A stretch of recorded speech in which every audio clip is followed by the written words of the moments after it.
A spear whistles past Ethan's head as he hides among shattered comms equipment. Below, 6 hunters drag cages toward an auction block, where a blue-skinned humanoid pleads, "Sold for meat, human. Hold me, use me. Just get me out of here." Her voice cracks with desperation. Ethan's rescue beacon activated 3 days ago. Safety is within reach. But her words echo in the frozen air. Will he risk everything for a stranger or abandon her to a brutal fate? The choice defines what remains of his humanity. The hunters moved with the practiced efficiency of factory workers on an assembly line. They measured their captives with scan gloves, recording muscle density, metabolic rates, and neurological signatures. A thin-framed male with vibrant blue skin brought a lower price than a thicker-built female who could withstand extreme cold. They noted vocal resistance as a minor data point. Emotional volatility, nothing more. Life here had become a commodity measured in practical applications. Arya watched them calculate her worth. She saw how they ignored the biological distress signals humans normally responded to, the widened pupils, the elevated pulse. These men saw only numbers, so she spoke their language. Her offer, use me, wasn't surrender. It was a strategic pivot. She acknowledged their transactional reality, while attempting to insert herself as a willing asset rather than resisting merchandise. Her voice held the exact calculation she'd observed in human traders. These hunters saw themselves as suppliers meeting market demands. One adjusted a containment field around a shivering creature, while discussing which research corporation paid extra for intact neural tissue. Another mentioned how the recent ecological collapses had driven up prices for adaptable species. They weren't cruel men, just businessmen operating within a system human corporations had created when they destabilized local governments for resource access. Survival here required viewing sentient beings as collections of useful data. Ethan watched from the shattered comms array above, understanding the terrible math unfolding below.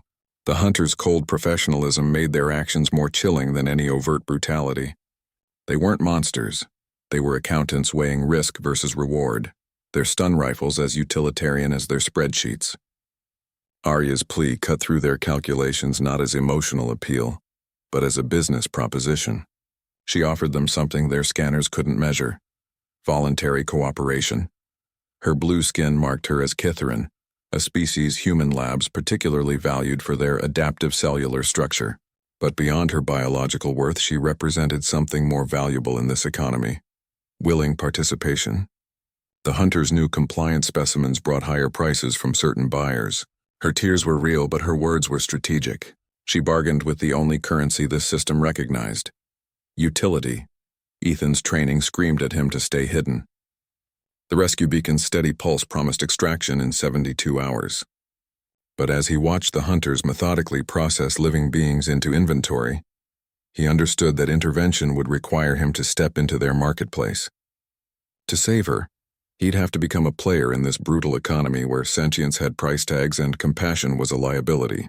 The frozen wind carried the sound of scanners documenting another specimen's worth as Arya repeated her offer to the impassive hunters. The communications array stretched around. Ethan, like the skeleton of a dead civilization, he'd activated the rescue beacon 3 days earlier. Its red pulse now his only certainty. Each piece of broken machinery told a story he didn't want to hear. Shattered screens, exposed wiring, panels torn open by desperate scavengers. Human technology, left to rot under an alien sky. His survival routine was precise. He checked his remaining rations, marked another line on a metal panel with a shard of glass, and scanned the horizon for movement. The beacon's steady blink meant everything: evacuation, medical care, a return to whatever remained of normal life. 72 hours. He'd survived worse waiting games. But this silence felt different. The cold seeped through his thermal layers. Frost formed on the broken consoles where he slept. His breath clouded the air each time he exhaled. He counted hours, then minutes, then seconds when the anxiety grew too loud. His training had been clear. Stay at the designated coordinates. Moving meant risk. Risk meant death. Then the spear came. It whistled past his head and embedded itself in a shattered console beside him. The sound was clean, sharp, a hunter's warning shot. Not meant to kill, but to test, to see what moved in the ruins. Ethan froze. His training kicked in: assess the angle, calculate the thrower's position, determine the threat level. But his mind kept returning to that sound. The casual violence of it. This wasn't some random attack. It was systematic, professional. He pressed himself against a collapsed transmitter array, his heart hammering against his ribs. The hunters below continued their work as if nothing had happened. One of them laughed, the sound carrying clearly in the thin air. They knew he was here. They were playing with him. The beacon continued its relentless pulse. Red light glowed against the frost-covered metal. Salvation was a counting game, 68 hours now. But the spear changed the equation. Survival wasn't just about waiting. It was about navigating active threats. His hiding place among the broken technology felt less like refuge now, more like a trap. Every shattered screen seemed to reflect his own fractured state. The soldier who followed orders, the man who calculated odds. The human who heard a woman begging for help and did nothing. The beacon's light caught the ice crystals forming on his glove. He watched them glitter, temporary and fragile, like his safety, like his humanity. The hunters' voices drifted up from below, discussing prices and buyers. The woman's voice cut through again, clearer now. "Use me," she said. The words hung in the frozen air. Ethan looked at the beacon, looked at the spear. The math was simple. The choice was not. Arya's blue skin caught the pale light, the color of deep water under moonlight. It marked her as Kithaeron, a biological signature that made hunters' scanners chime with recognition. Her value wasn't just in her appearance, but in what lay beneath. Cellular structures that could regenerate under stress, a nervous system that adapted to extreme environments. The hunters saw these traits as market advantages. They discussed her thermal regulation and neural plasticity as if reading from a spec sheet. Her skin told one story. Her scars told another. Fine lines crossed her wrists where restraints had rubbed raw. A faint burn pattern traced her shoulder from an energy weapon set too high. These weren't recorded in the hunters' evaluations. They saw only asset quality, not the history written on her body. She had learned human language not from dictionaries but from necessity. She knew which words provoked curiosity, which triggered guilt, which suggested usefulness. Her plea, "Use me," wasn't a cry of despair. It was a calculated offer. She'd seen how humans responded to utility more than suffering. Tears gathered in her eyes, genuine in their origin but strategic in their display. Humans seldom resisted visible distress when paired with practical value. Beneath the performance, a cold terror gripped her. The phrase "sold for meat" wasn't metaphorical. She'd watched other Kithaerons processed for biological materials, their cells harvested, their organs catalogued, their consciousness erased for data extraction. Her bargaining was a last resort in an economy that viewed her people as renewable resources. Her understanding of human psychology came from brutal experience. She'd observed which buyers preferred compliant specimens, which researchers valued voluntary participation. She modulated her voice to sound broken yet coherent, desperate yet useful. The tremble in her hands was real, but its presentation was deliberate.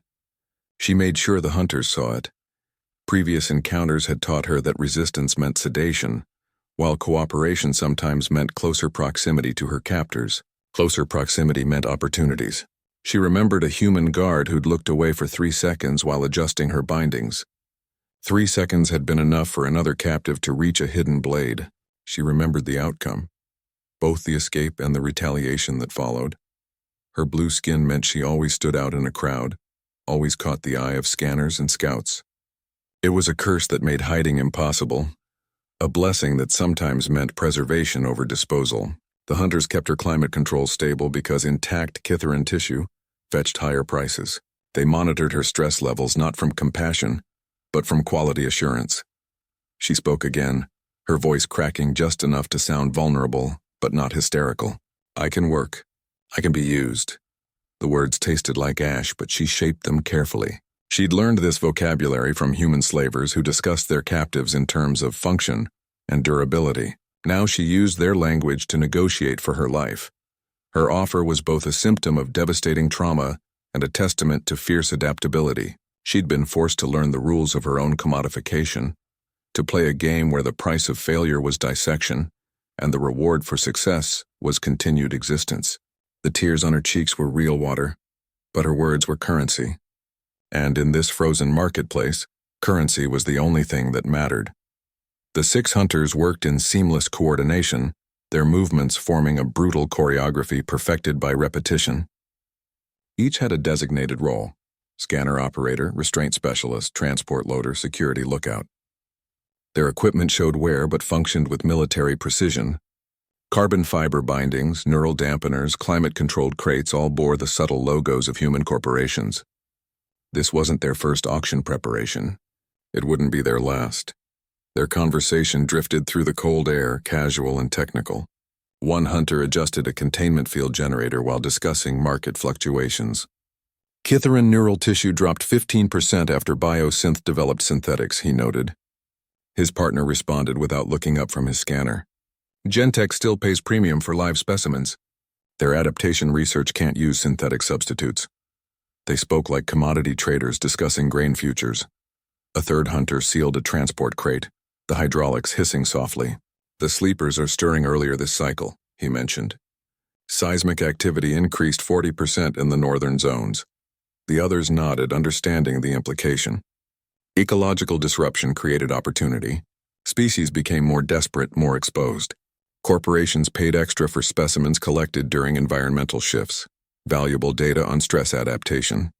They saw themselves as suppliers fulfilling demand. Nothing more. Their violence was measured, efficient. A stun blast here, a restraint there, only what proved necessary to maintain workflow. They didn't enjoy causing pain. They simply recognized it as sometimes necessary for transport efficiency. One hunter administered a sedative to a thrashing creature with the detached competence of a mechanic, lubricating a stubborn gear. Their professionalism made the operation more disturbing than any display of cruelty might have. They weren't monsters reveling in suffering. They were technicians processing inventory. When the blue-skinned female offered herself for use, they evaluated the proposal like any business offer. One hunter scanned her stress levels, checking for deception. Another noted her language proficiency, valuable for interactive research applications. They discussed potential buyers while securing the last transport crate. Xenologics wants compliant specimens for behavioral studies, the lead hunter said. They pay 20% over standard for verbal cooperation. His partner ran a diagnostic on the containment field. If she maintains this attitude through transport, we could auction her separately from the bulk lot. Their equipment hummed with calibrated efficiency. Scanners documented biological metrics. Restraints adjusted to optimal pressure levels. Transport crates maintained precise environmental conditions. Every aspect of the operation focused on preserving asset value. The hunter's casual expertise revealed a market so established, so normalized, that sentient beings had become data points in profit calculations. The most terrifying thing wasn't their cruelty, it was their complete lack of malice. They were just men doing a job, and that job happened to involve packaging living creatures for sale. Their conversation shifted to equipment maintenance schedules and rotation timing. The woman's plea became just another variable in their logistical calculations. They checked their weapons not with anticipation, but with the routine care of craftsmen maintaining their tools. The lead hunter glanced toward the shattered comms array where Ethan hid. He didn't look concerned, just noted the potential complication in his mental calculations. Another hunter might need to be assigned to perimeter security, possibly require overtime pay. The numbers added up as they always did. The economy of flesh operated on cold equations, and these men were its accountants. The first human ships arrived during the Kitharan harvest season. Their silver hulls gleamed against the green sky as they descended, bearing gifts and promises of knowledge exchange. Delegates in clean uniforms spoke of mutual progress through shared technology. They offered medical advancements for access to study Kitharan biological adaptations. The agreements were signed under twin suns, the documents bearing both species' symbols of trust. For a brief period, it seemed like the beginning of something magnificent. Then the corporations recognized greater profit in extraction than exchange. Research stations established for cultural study shifted focus to biological analysis. Teams that once documented Kitharan art began cataloging physiological responses to stress and starvation. The promised technology transfers dwindled to occasional medical supplies. The knowledge sharing became decidedly one-directional, humans taking, Kitharans giving without comprehension of how their biological data would be used. 3 cycles passed in Kitharan time, roughly 9 Earth years. The term cycle reflected their planet's orbital period around its binary stars. a measurement deeply woven into their culture's conception of time and change. In those 3 cycles, the infrastructure humans had helped build began systematically failing. Energy grids sabotaged to create dependence. Water purification systems malfunctioning during negotiations. Each collapse made Kitharans more desperate for human assistance, which came at increasingly steeper prices. The environment destabilized under massive resource extraction. Forests were cleared for mining operations that left the land poisoned. Rivers diverted to support human settlements turned fertile plains to dust. Native species disappeared as their habitats were destroyed or they were collected for research. The ecological balance that had sustained Catharan civilization for millennia began unraveling. This created new opportunities, not for cooperation but for scavenging. Human-backed hunters moved into the disrupted zones, collecting biological specimens displaced by the environmental chaos. Military presence followed corporate interests. Security forces arrived to protect mining operations and research facilities. They established perimeters around valuable territories, often cutting off Kitharans from traditional hunting grounds or sacred sites. Their weapons were always visible, a constant reminder that the initial promises had been replaced by enforcement. The research stations became something darker, collection points where living beings were analyzed, cataloged, and prepared for transport off-world. The white coats of scientists now accompanied by the armored uniforms of guards. The communication array where Ethan now hid stood as monument to this broken dialogue. Its shattered dishes pointed uselessly at the sky. The technology that was meant to connect 2 civilizations now just wreckage. Kitharans had once hoped these towers would carry their voice to the stars. Instead, they became symbols of how communication had been replaced by extraction. The agreements etched on stone tablets in those first hopeful days now seemed like ancient jokes. Human destruction hadn't come through conquest or invasion. It arrived through carefully calculated exploitation that systematically dismantled a civilization while pretending to uplift it.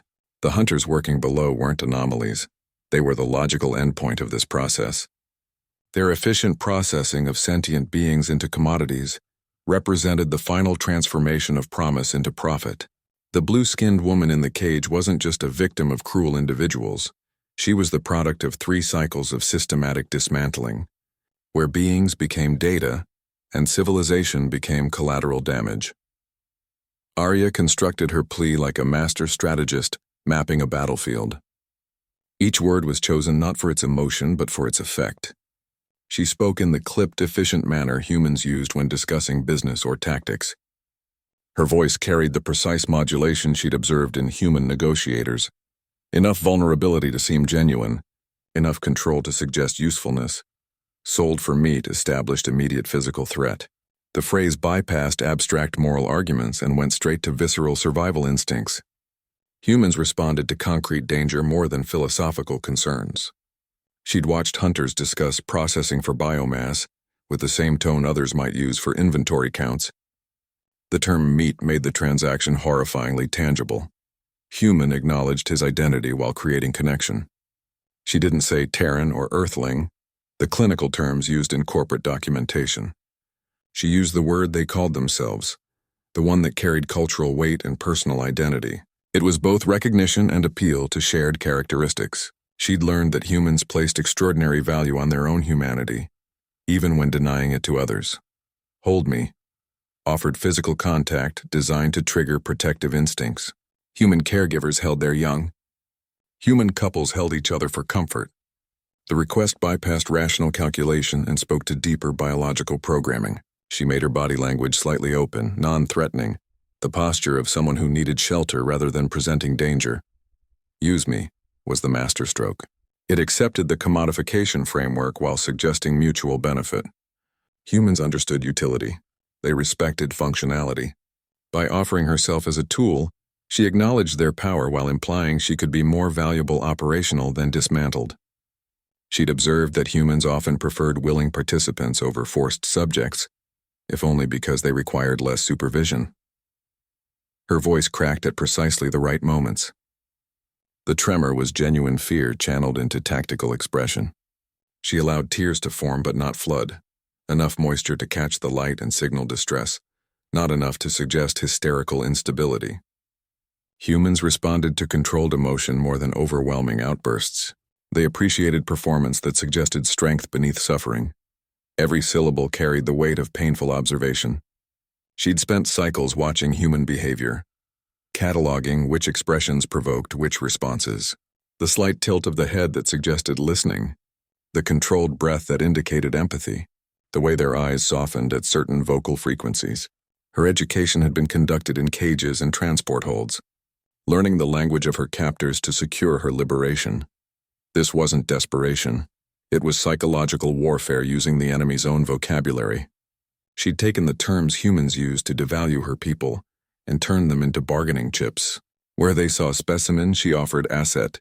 Where they saw biological material, she presented functional capability. Her plea was a mirror held up to their own system, reflecting back a version they might actually value. The genius of her approach lay in its apparent simplicity. It seemed like a cry for help, but functioned as a sophisticated negotiation. She wasn't begging for mercy. She was proposing a business arrangement using the only currency this economy recognized. Her tears were real water, but her words were carefully crafted instruments, each one designed to bypass Ethan's survival programming and appeal to something deeper, something his training might have buried but not destroyed. She spoke the language of the oppressor to secure her freedom, turning their own vocabulary against them with the precision of a surgeon operating with her captor's scalpel. The rescue beacon glowed with a steady red pulse, each flash a silent confirmation of protocols followed and procedures honored. Ethan had activated it 72 hours earlier, his movements precise despite the pain from his injuries. The device represented his entire survival training distilled into one piece of technology: emergency power cells, encrypted location transmission, biological monitoring systems. It connected directly to orbital rescue networks with guaranteed response times.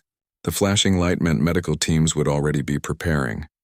Transport ships calculating entry vectors, recovery specialist reviewing his file. Every survival manual emphasized the same principle: stay with the beacon. Moving from designated coordinates risked missing the extraction window, confusing recovery teams, violating the fundamental rules that kept soldiers alive in hostile environments. His training video showed grim-faced instructors repeating the mantra: the beacon is your lifeline, your tether to home, your only priority. He'd practiced beacon deployment in simulations until his hands moved automatically through the activation sequence even when blinded by smoke or disoriented by concussive blasts.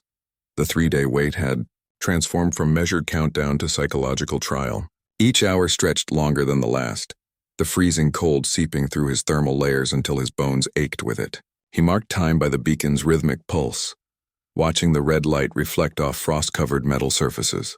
His rations dwindled, his energy reserves dropped, but the beacon's steady flash remained constant, a promise of warmth, medical care, return to safety. Everything he'd endured pointed toward this moment, this location, this extraction. His personal identification signal was hard-coded to these coordinates. Rescue teams would home in on this specific patch of shattered technology, their scanners looking for his biometric signature within a 50-meter radius.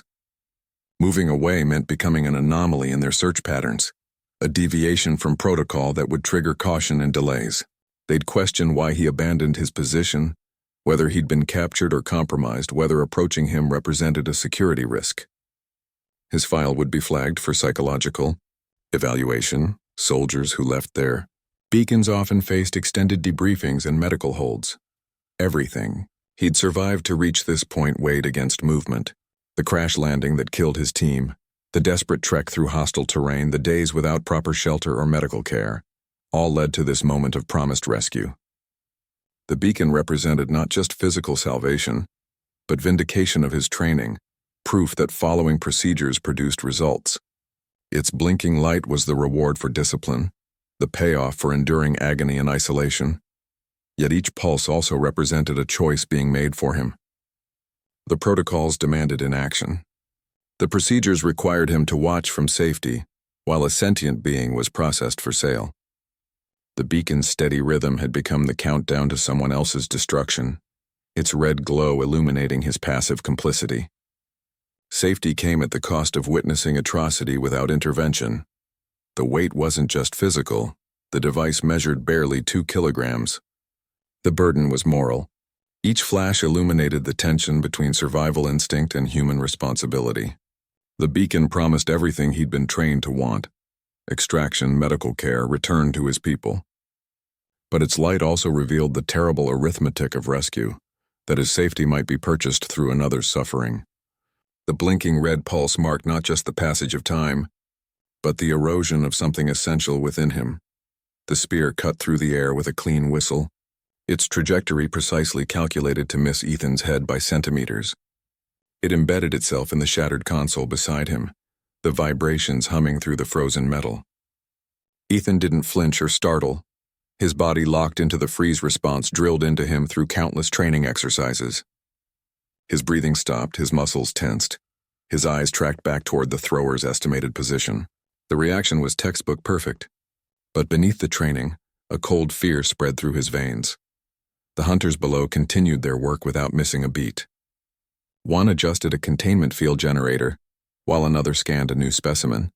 Their casual demeanor revealed everything. This wasn't a lethal attack. It was standard procedure. The spear served as both warning and test. Professionals always checked hiding spots with controlled provocations. They needed to see what moved, how it reacted, whether it posed a threat worth addressing. The weapon itself told a story of adaptation. Made from local materials, polished bone for the shaft, sharpened crystalline shard for the tip, it represented the hunter's efficient use of available resources. They'd taken traditional Kytheran hunting tools and refined them for their specific purposes. The whistle came from precisely drilled holes along the shaft, designed to create psychological pressure through sound. It was engineered to trigger panic, to make targets reveal themselves through sudden movement or sound. Ethan remained perfectly still, understanding the game being played. His training had covered this scenario: how professional hunters tested potential threats without committing to full engagement. They'd be watching for any reaction now, their senses attuned to the slightest vibration or sound from the shattered array. Their equipment could detect heartbeat elevations, body heat fluctuations, even the minute shifts in weight distribution that indicated preparation for movement. His freeze response had been correct, but it also confirmed his presence. Professionals recognized trained reactions versus civilian panic. The hunters now knew someone with discipline hid among the wreckage. They'd adjust their strategy accordingly, perhaps assigning one of their number to monitor the array while the others continued processing specimens. The spear's message was clear: we know you're there, we're testing you, and we have the upper hand. This was the preliminary phase of hunting, the psychological softening before physical engagement. The hunters were experts at measuring responses, calculating threat levels, and managing multiple variables simultaneously. Their warning shot served multiple purposes. It revealed the watcher's position, tested their training level, and established psychological dominance. The casual way they continued working after throwing it demonstrated their confidence. Ethan watched the spear's shaft vibrate slowly to stillness.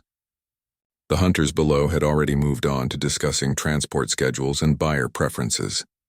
The weapon remained embedded in the console beside him, a silent reminder that his hiding place had been compromised, that his safety was illusory, that the hunters considered him just another variable in their operational calculations. Its presence signaled that the true pursuit hadn't even begun yet. This was merely the opening move in a game where the hunters held all the advantages and understood all the rules. The real hunt would come later, when they decided he was worth the effort of capture. The cages stood in orderly rows, their designs as varied as their occupants. Some were simple barred containers of polished metal, others complex environmental chambers with humming control units and shimmering containment fields. Each represented careful engineering for specific biological needs: atmospheric composition, temperature range, humidity levels, light frequency. The hunters moved among them with the familiarity of warehouse workers inspecting inventory, checking readouts and making adjustments with practiced efficiency.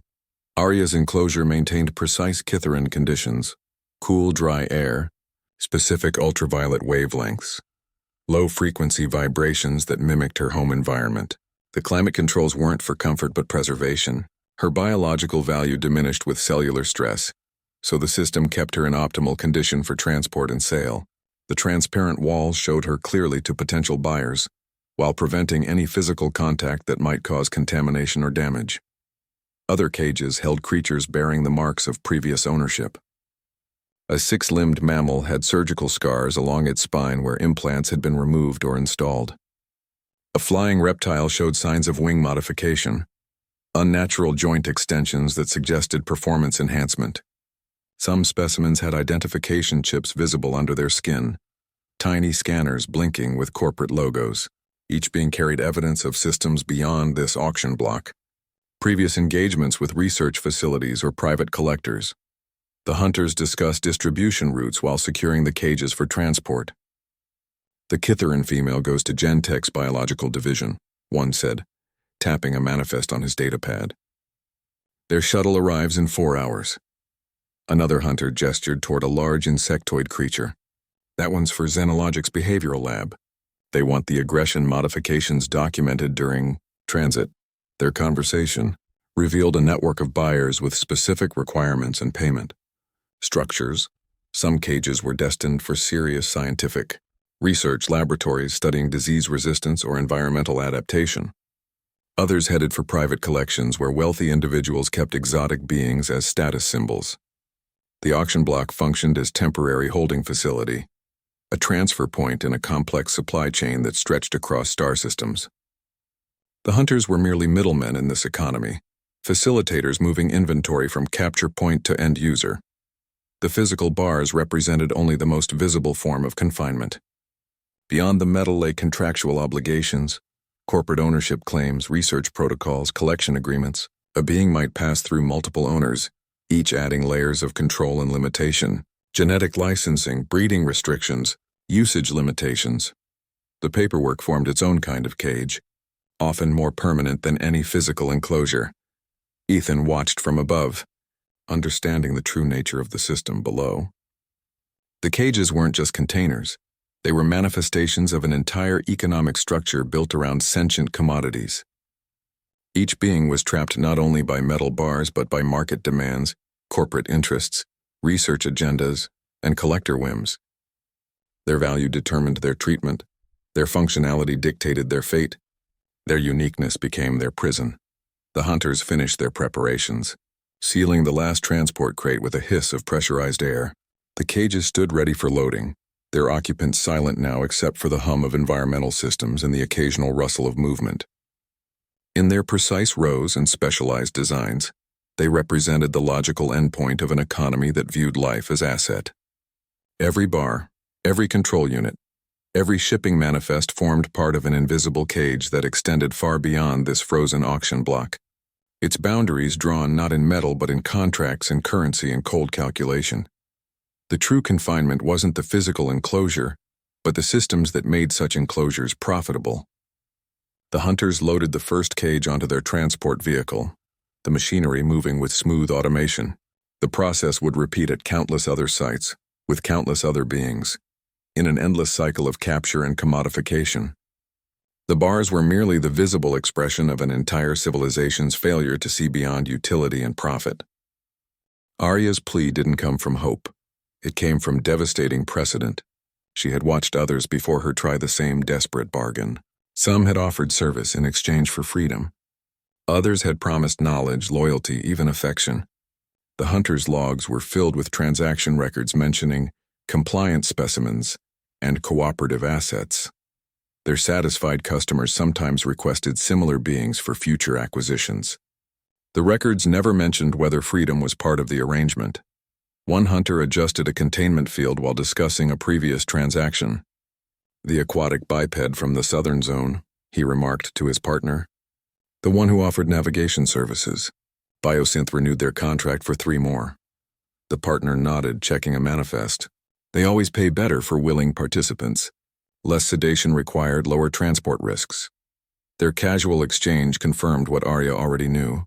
Humans often accepted service without granting liberty. Her people told stories around shielded fires, voices lowered even when no humans were near. They spoke of the architect who designed fortifications for his captors, only to be discarded when the project finished. The healer who shared medicinal knowledge and found herself confined to a laboratory, her expertise extracted until nothing remained. Some legends warned of specific human types: the researchers who collected data like precious stones, the collectors who treated beings as living trophies, the corporate agents who saw only profit margins. But other stories, rare and precious, spoke of actual salvation: a human soldier who sabotaged a transport vehicle, a technician who disabled tracking collars, an engineer who left tools within reach. These accounts were told sparingly, cherished not for their frequency but for their possibility. They formed the fragile foundation upon which Arya built her gamble. She had personally witnessed the aftermath of failed bargains. A language scholar who taught human traders Kitharan dialects, then watched as his knowledge was used to negotiate better prices for his people. A strength-enhanced laborer who moved cargo for promises of freedom, only to be sold to a mining operation where his abilities meant longer work shifts. The horror wasn't just the betrayal, it was the systematic way humans exploited hope itself. Her offer, "Use me," came weighted with this tragic history. She knew the statistics favored disappointment. She understood that humans viewed cooperation as a feature to exploit, rather than a bond to honor. But she also recognized that within their cold calculations lay a sliver of advantage. Willing specimens brought higher prices. Cooperative assets required less security. Her bargaining wasn't naive optimism. It was strategic risk assessment based on grim experience. The tears in her eyes were genuine, but their presentation was calibrated. She allowed them to trace exactly the paths that humans found most compelling, avoiding the swollen redness they associated with hysterics. Her voice cracked at frequencies that triggered protective instincts rather than annoyance. Every aspect of her performance was refined through observation of previous transactions, both successful and catastrophic. She knew the man hiding in the wreckage represented a rare type, the isolated human, separated from his group, possibly more susceptible to emotional appeal. The hunters moved with group mentality, their actions reinforced by shared purpose and mutual observation. A lone human might still possess individual morality, not yet eroded by collective justification. Her plea was designed to test this possibility, to probe for any remaining flicker of uncalculated humanity. Her people's stories had taught her that salvation, when it came, usually arrived through unexpected channels, not from authority figures or designated rescuers, but from individuals who momentarily stepped outside the system. The architect's freedom came from a junior guard, not the facility director. The healer's escape was engineered by a maintenance worker, not a senior researcher. Arya's gaze remained fixed on the shattered comms array where one human hid from others, hoping to find the exception rather than the rule.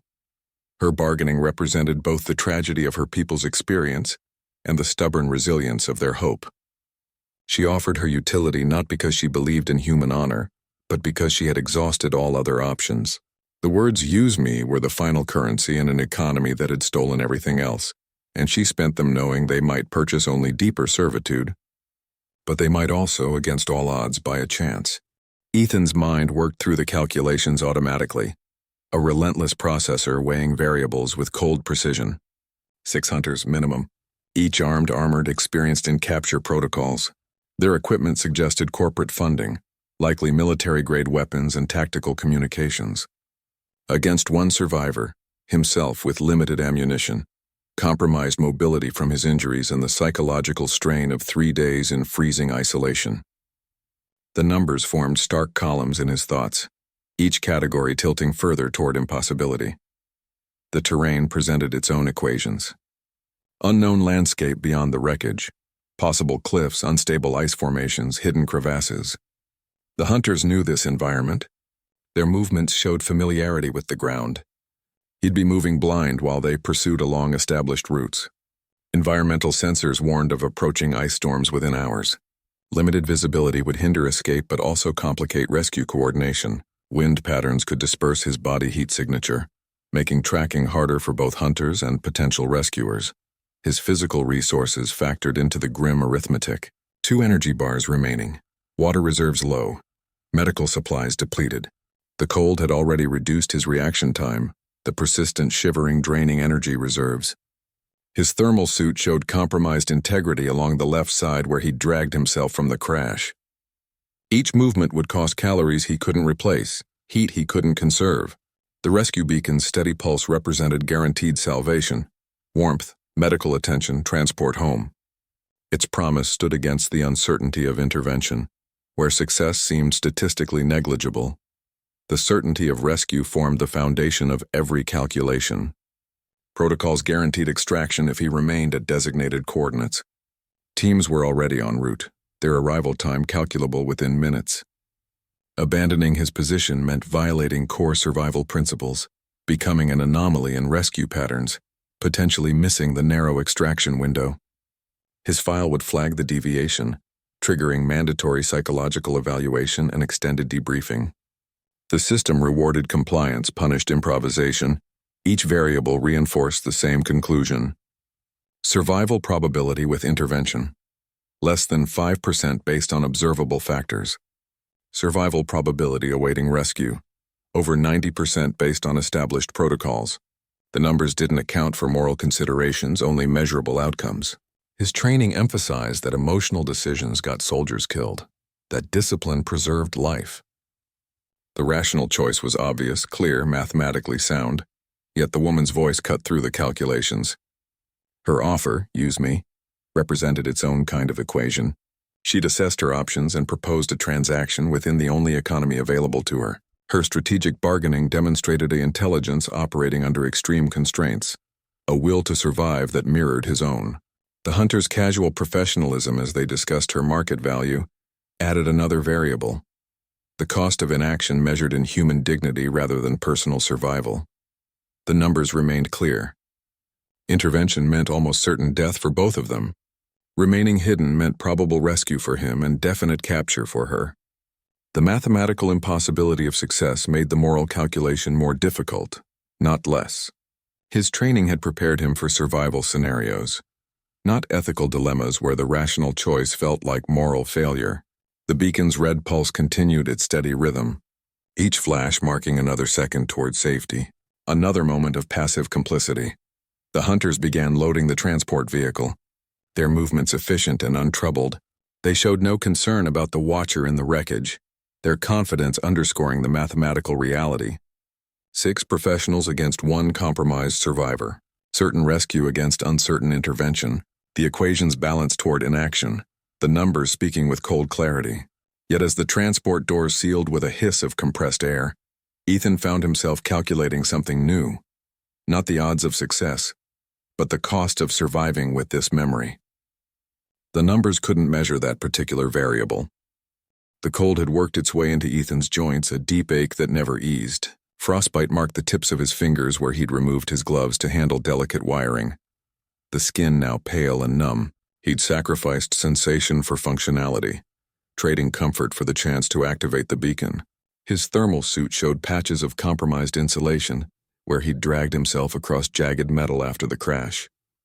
Each movement carried the memory of that struggle, the fabric whispering reminders with every shift of his body. His rations had dwindled faster than planned. The high-energy bars were meant to last 4 days, but the constant shivering and heightened alertness burned through calories at an accelerated rate. He'd started breaking them into smaller portions, stretching each bar across multiple hours. The hunger became a constant companion, its gnawing presence more reliable than the feeble warmth from his damaged suit. Dehydration added to the strain, his water reserves limited to what he could melt from carefully collected ice. The nights brought their own torments. Strange sounds echoed through the shattered array, scraping metal, distant cries, vibrations through the frozen ground. They might have been natural phenomena or hunting creatures or just the structure settling under ice accumulation. He never knew. Each noise forced him awake, hand gripping his weapon, eyes straining against the darkness. Sleep became fragmented moments of exhaustion between alerts, his mind never fully resting, his senses always primed for threat. The relentless cold did more than physical damage. It seeped into his thoughts, slowing his reasoning, narrowing his focus to immediate survival. He found himself watching his own breath cloud the air, counting the repetitions as if they measured something important. His memories of home began feeling distant, like stories someone else had told him. The protocols and procedures that once defined his identity now seemed like arbitrary rules in a game with no meaningful prize. He started questioning why survival mattered. The beacon's promise of rescue felt abstract compared to the immediate reality of freezing alone in the dark. His training emphasized perseverance but offered no explanation for why he should persevere. The thought crept in during the second night. Maybe ceasing to struggle would be easier. The cold offered a painless conclusion if he just stopped fighting it. He recognized this as hypothermia-induced thinking, but the logic felt compelling in his weakened state. His humanity was already fading before the hunters arrived. The isolation had eroded his connection to others. The constant threat had narrowed his concerns to basic survival. The cold had numbed his emotional responses. He watched the auction block activity with detached interest at first, analyzing tactics and assessing threats without emotional engagement. The woman's cries registered as data points: focal stress levels, strategic value, potential distraction utility. His training had prepared him to survive but not to care. Arya's plea cut through this detachment. Her words, "use me," acknowledged the brutal economy he observed while appealing to something deeper. She spoke of being sold for meat with clinical precision, but her voice carried a will to survive that mirrored his own struggle. Her calculated bargaining demonstrated a mind still fighting despite overwhelming odds, a spirit not yet broken by the cold equations of this place. Her offer presented an unexpected opportunity, not just to save her, but to reclaim something within himself. The act of intervention, however risky, would be a choice made for someone else's survival rather than his own. It represented a re-engagement with values beyond mere perseverance, a reconnection to the human impulse to protect rather than just endure. The cold had taken much from him already, but her voice suggested something might still be worth recovering. A low rumble traveled through the frozen ground, vibrating up through the metal wreckage into Ethan's bones. It wasn't like the sharp crack of ice or the distant collapse of a structure. This sound came from deep below, a bass note that seemed to resonate through the planet itself. The hunters paused their loading, heads tilting in unison. Their casual professionalism vanished, replaced by wary attention. They looked toward the distant mountains, their postures tense. The ground trembled again, stronger this time. Fine ice crystals rained from shattered beams above Ethan. The hunters' tracking equipment suddenly flickered, displays scrambling into static. One hunter slapped his scanner, but the interference continued, a wave of energy disrupting their systems. Their comms units erupted with distorted chatter, voices breaking up into digital fragments. The hunters exchanged glances, their confidence visibly wavering for the first time. Simultaneously, every captive in the cages reacted. The creatures that had been silent or subdued now pressed against their barriers, making distressed sounds that ranged from low moans to sharp cries. The six-limbed mammal rattled its enclosure. The insectoid creature scraped its limbs against transparent walls. The flying reptile beat its modified wings in agitation. Their reactions were too coordinated, too simultaneous to be random fear. Something fundamental had shifted in their environment. Arya's response was different. She stood perfectly still in her climate-controlled cage, her blue skin seeming to almost glow in the shifting light. Her eyes were fixed on the mountain range, her expression not of fear but recognition. She murmured something in her own language, the words soft but carrying a resonance that seemed to harmonize with the distant rumbling. She showed no surprise, only a grim awareness as if witnessing something long anticipated. The hunters abandoned their methodical pace. They began securing transport latches with rushed movements, no longer checking manifests or scanning specimens. Their professionalism gave way to urgency. One hunter kept glancing at a seismic readout on his wrist unit, his face tight with concern. They spoke in clipped sentences now, their voices carrying new tension. "The sleepers are stirring early," one said, his words clear despite the growing rumble. "We need to clear the zone before full awakening." The lead hunter barked orders, directing his team to prioritize speed over precision. They started the transport vehicle's engines, the sound adding to the growing cacophony. Their earlier confidence had evaporated, replaced by the focused urgency of professionals facing an unpredictable threat.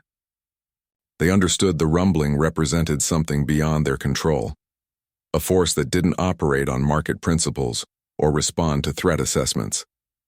This was no weather event or geological occurrence. The simultaneous agitation of all captive species, the energy fluctuations, the deep seismic activity, they pointed to something fundamental waking within the planet itself.